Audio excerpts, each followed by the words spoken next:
New tonight, a troubling incident at the Department of Juvenile Justice that led to a loaded gun getting inside the Broad River Road facility. News 19's Julia Kaufman breaks down what the agency and police are saying tonight.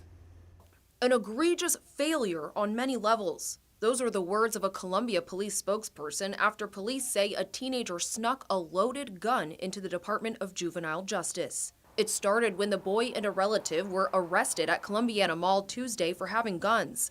According to Columbia police, officers did an initial search of the boy and confiscated a loaded handgun. DJJ Director Hendrick says when he was transferred to their custody hours later, he was patted down, showered, and dressed in facility clothes. But it wasn't until the next day that it was discovered he had a second weapon, which Hendrick says was safely recovered by facility staff. Well, it raises concerns, the fact that it went from one location to another location. You know, it passed through a lot of hoops before it got to DJJ. So it's a security issue.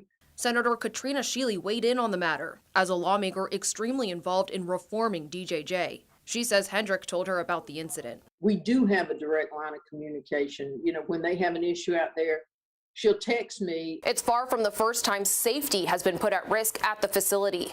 The agency has been under fire for unsafe working and living conditions, something Hendrick says she's working hard to change now that she's taken over. Are there going to be difficulties? Yes, because you can't go in overnight and make something that was a total train wreck, you know, stand straight back up and just start chugging along.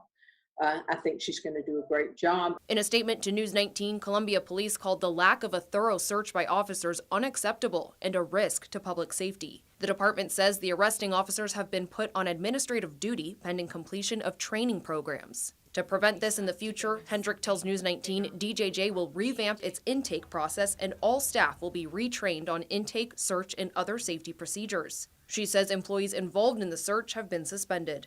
In Columbia, Julia Kaufman, News 19, WLTX. We also reached out to the governor's office for a response. In a statement sent to News 19, the governor's spokesperson said in part, it's an unacceptable mistake, but Governor McMaster is confident that Director Hendrick will make the appropriate changes at the agency and to work with the agency's law enforcement partners to ensure that nothing like this happens again.